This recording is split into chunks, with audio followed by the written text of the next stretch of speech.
Hello, and welcome back to the Elemental I Ching, out here on our tea temple porch overlooking the rhododendron garden as the rain just kind of trickles down. And it inspired me because GK9 is what we're going to drink in today, the taming power of the small, the great power that comes in softness, in our clear intention over time. And the sages speak about the power of water, like water dripping on a stone, and the infinite power, the invincible power of something so soft because of consistency over time. You know, that level of just a drop on a rock over and over again can slowly transform the very densest of physical reality.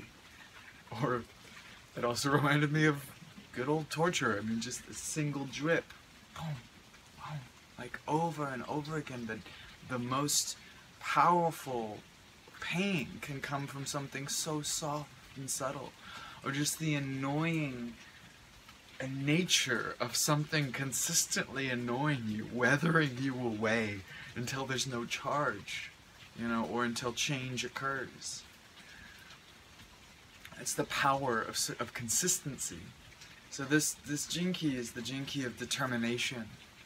It's from the shadow of inertia to determination to the gift of invincibility. And as you know, as they say, the taming power of the small. Don't let the small things tame you, right? Don't let the ego be the capricious master, but actually harness the power of the mundane. Harness the magical intention in every action, taking tiny steps towards our larger goal of living in our love, of living in our prayer, of being unstoppable joy. You know, the shadow is the unease that is inherent in entropy, in the stagnation of life, in the numbness and the melancholy of life not seeming like it's moving. You know, and in the gray winter of the Pacific Northwest, sometimes you can get caught into that cycle of it's all the same and you don't keep the freshness moving. You actually fall victim into the fear and the unease and the discomfort with being stagnant. That's what inertia can feel like. Why wake up and try to move the mountain of my highest visions and ideals? How can we possibly change our government, you know, I speak as an American, our government system when it's so corrupt? How can we possibly stop this global environmental crisis of global climate change when we've gone so far deep? How can I actually change the curb of conditioning that's kept me and my culture and multiple generations of people stuck into certain addictive patterns? What's the point? How am I going to get up and actually do something about that? So the gift is in determination, in the tiniest little steps that we make, in that water dripping on the stone, slowly weathering away the densest of our conditioning. It's the intention of creation that is focused so brilliantly on the highest outcome that it's moving through the devotional arc of our intention past the illusions of perceived failure of it not happening. We have to learn to trust in the cycles of life that are spinning us, spiraling us, right? That gentle wind of the spiraling motion of life. And the entropy to freshness is the element of time. The creative heaven is cycles of time. So focusing our intention over cycles of time to create real change, determination. You know, it's not about forcing our will to be determined, which means no matter what, get up and do it, and it has to be a force, and it has to be all about the willpower. It's actually about a willingness to follow the pathway of least resistance, but maintaining intention while keeping in our freshness, while following our intuition at each moment to the right pathway, the right alignment of energy, while maintaining that intention for our highest dream. So washing the dishes can be this action of imbibing the present moment and feeding a future dream. In the you know, Kickstarter realm and in the musicians with their projects, or artists with their grand ideas, or visionaries, you know? It's like they live in that vision state. And there's a poverty consciousness trap of I have to accumulate a huge amount of wealth for it to actually go into action. And they actually create more suffering in the inertia realm because they're not fully enacting the vision that they want to live in, because they think they have to have some sort of external proof before they can make it happen. Now, of course, resources come to fuel something in its passionate intent into the world. Life gives us that life vitality in order for these projects to grow. And there are certain stages that require resources for the highest growth. That's what the seasons of our planet does.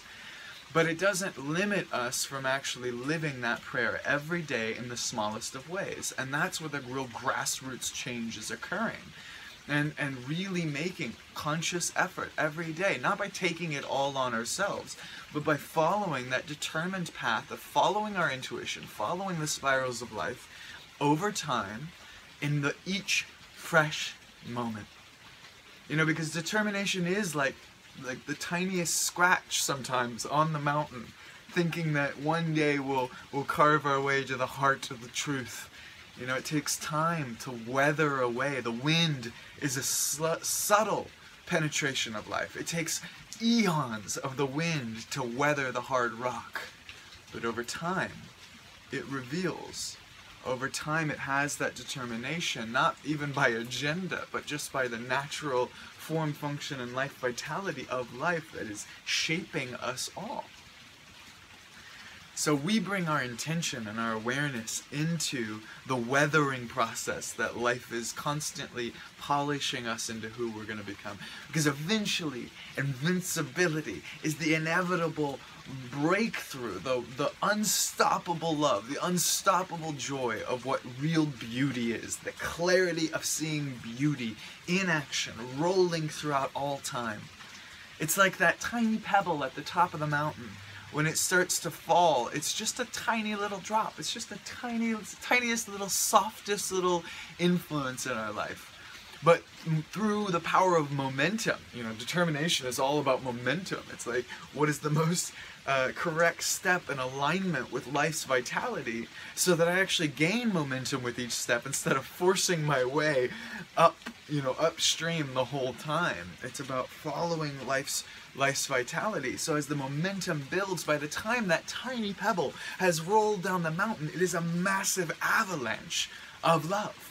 And that's the power of our intention, and not our agenda-based intention of, I need $100 today. I mean, there's a place for all of you powerful magicians out there who utilize the specifics of living your vision.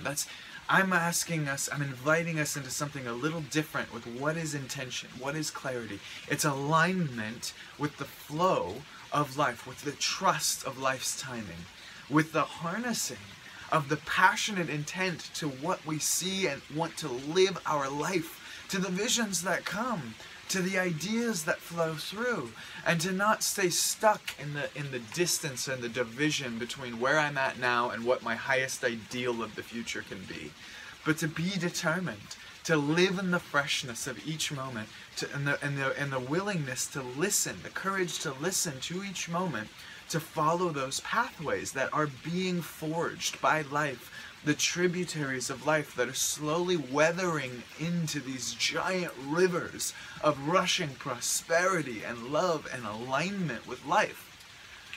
So these are some of my contemplations about that intention over time, literally carving out new riverbeds.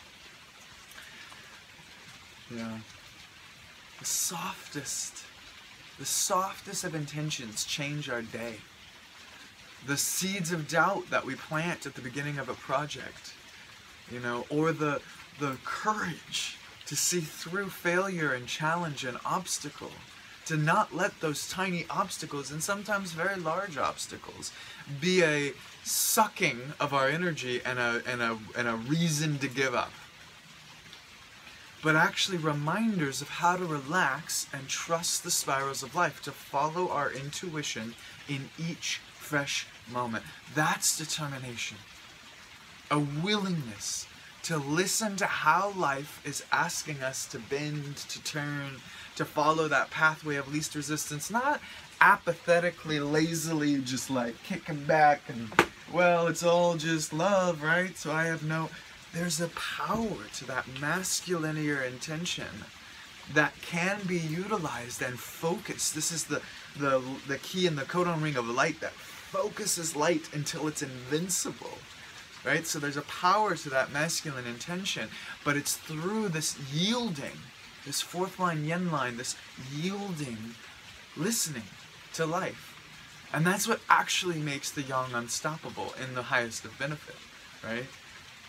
And I think that we can all recognize the devotion of the true masculine, not just men, but like that true masculine that stands strong for the truth, that goes through the tempering process of fire, that can be forged into the truth. And like when we can just yes to the superheroes, and yes to the fathers and mothers who stand strong for their children, and yes to the politicians who do stand up to corruption, and yes to the artists and the musicians and the visionaries that harness that unstoppable, unwavering transmission of light and love in what they do. Hurrah! And it comes from this deep yin, this deep listening, this deep willingness to respond gently to life's subtle curves. Because we're not here to force our opinions, to force our vision of reality, to force it onto consciousness. We're here to allow, relax, and align. You know, and relaxation isn't about giving up, right? It's not about falling asleep. Relaxation isn't about not caring.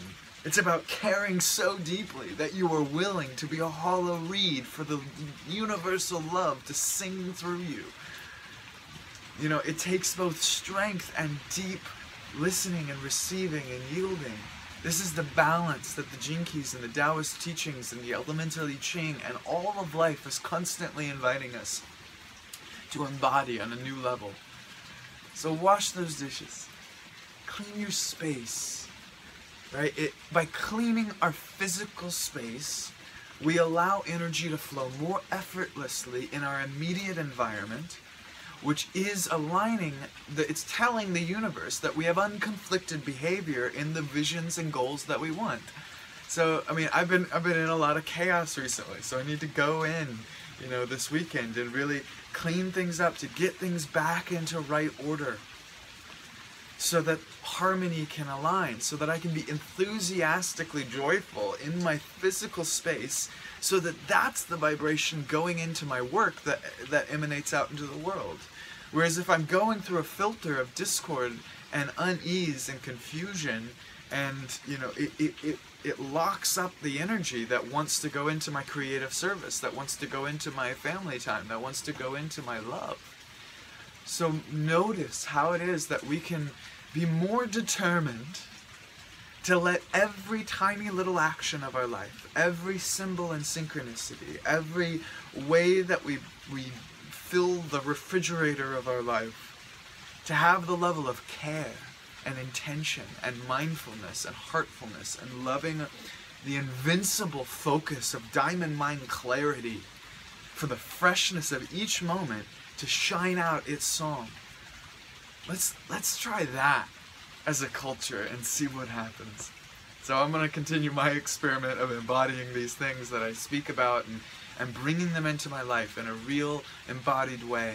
And I invite you to share your stories of how are these keys influencing your life? How are these elements, right here, the wind and the heaven of motion, how are they influencing our life? Because when we speak authentically, vulnerably, clearly with one another, we strengthen the collective dream field. We strengthen the collective intelligence that we're learning, so that we can actually be cleaner mirrors for each other and support systems that, you know, raise the vibration up. That's how, as a movement, we will become invincible, unstoppable. I'm determined to be in service with my community, with my highest vocation calling, with following my heart, and trusting I will magnetize the right resources and allies to align life energy with the dreams of my cells that are singing out to the universe. So thank you for watching this. For a lot of people that watch these videos, they care very deeply about me and my family, my community, Wonderland, and what we bring out into the world, and how, you know, how we live. And I really just want to honor that this has been it's been a very clean mirror for me to grow and learn and embody this dream, because I really care about humanity. I really care that we have the opportunity to live in a brilliant way all the time. Not as some like high, but just in the current, fresh current of life, invincible in our joy. It doesn't mean it's not going to be hard. It doesn't mean we don't have a lot of mountains to climb to get from here to the enlightened civilization I believe we truly can embody on this planet. We have a lot of difficulties to unravel. We have a lot of challenges that'll help us grow and sharpen our sword, you know, of who we are, of our truth. But I also believe in us. So I'm determined. Thank you.